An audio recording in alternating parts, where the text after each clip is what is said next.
Thank you, Mr. President. Distinguished heads of delegations, participants in this General Assembly, ladies and gentlemen. I want to start by thanking President Peña Nieto, Foreign Minister Videgaray, and the people of Mexico for hosting this year's General Assembly.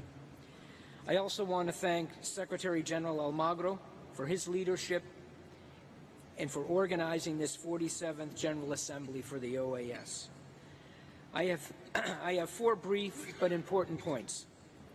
The first is a statement of the United States goals for engagement in the Americas for mutual security and shared prosperity. The United States recognizes the importance of our partnerships with our neighbors and friends in the Western Hemisphere. Our partnerships in this region are vital to our economic competitiveness and our ability to solve our shared security challenges.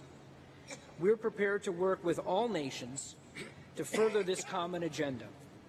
Enduring prosperity and our common security require effective democratic institutions that respond to the needs of and deliver results for our populations. We all require strong institutions that help to provide economic and social opportunity and safeguard citizen security. We share many common goals in these areas, including working together to combat transnational crime of all kinds.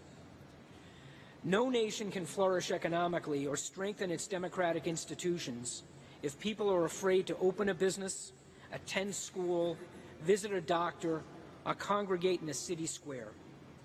The United States understands that by working together and recognizing shared responsibilities, we can address this challenge and others. Second, the United States strongly supports the role of the OAS and is committed to the success of its important work. The OAS electoral observation missions throughout the hemisphere ensure that governments honor the voices of their people. The Inter-American human rights system performs an essential role in offering a line of defense against abuses. The Secretariat of Multidimensional Security does important work to improve law enforcement and promote transparency in judicial systems. The OAS mission to support the peace process in Colombia plays a critical role in monitoring the implementation of the process and ensuring commitments are met. And we are proud to support the OAS mission against corruption in Honduras, and we hope that other nations will demonstrate this type of aggressive anti-corruption effort. The third issue is Venezuela. The United States remains committed to working with OAS member states to face what is a great challenge, helping the people of Venezuela find a peaceful, democratic, and lasting solution to that country's current crisis. The OAS has a critical role to play. The Inter-American Democratic Charter remains an essential element of the inter-American system that our nations created together. Today we recall the Charter and the commitment of our countries to uphold and defend democracy. We've all been alarmed by the dramatic deterioration of democratic norms in Venezuela, as well as the attendant violence in which many people have died. As neighbors and fellow citizens of the Americas, we can no longer stand by and watch this suffering. Nor can we ignore the denial of basic freedoms like freedom of assembly, freedom of expression, and political participation. The Inter-American Democratic Charter was designed for moments like this, and the responsibility falls to us to show the kind of leadership the people of our hemisphere deserve. The United States has joined with a growing number of courageous democracies in our region to urge the Venezuelan government to hold free elections, respect the independence of the National Assembly, release all political prisoners, and directly address the country's humanitarian crisis. We join with these partners in recognizing that the principle of non-intervention cannot be used to justify inaction or avoid responsibility. Yesterday's discussion highlighted the growing alarm among Venezuela's neighbors.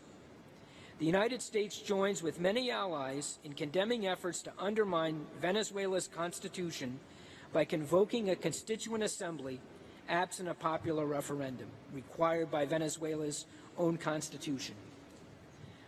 Our common goal remains to help the people of Venezuela return to peace and prosperity with a full restoration of the rule of law and respect for freedom, political expression, and participation. The United States supports the establishment of an action-oriented contact group of governments in accordance with the principles of the OAS Charter and in the spirit of the Democratic Charter. My final point concerns Caribbean strategic engagement. I want to highlight this renewed critical area of focus for the United States. Recently, we sent to the United States Congress a multi-year strategy for the Caribbean, the Caribbean Strategic Engagement Act. Our strategy establishes a broad-based framework for deepening our multilateral cooperation in forums such as the OAS, for enhancing the United States partnership with the region in the areas of security, diplomacy, prosperity, energy, education, and health. We look forward to working with our Caribbean partners to strengthen these areas of mutual benefit.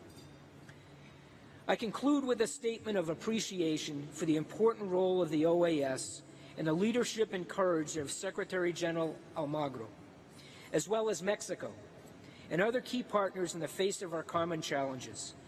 Secretary Almagro recently received the prestigious Freedom Award in Washington, D.C. He noted at that time that while the OAS is an organization of states, the organization's founding and its framing documents were signed in the name of our peoples. It is in that spirit that we must act today. Thank you.